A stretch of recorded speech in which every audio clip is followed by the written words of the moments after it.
Geschäft, der Staat bezieht Zeug. Es gibt alles für billiges Gold. Das meiste ist ein Graffi.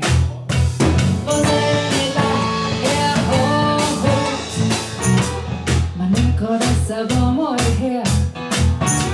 Dann haut man es raus. Was richten ist von gestern.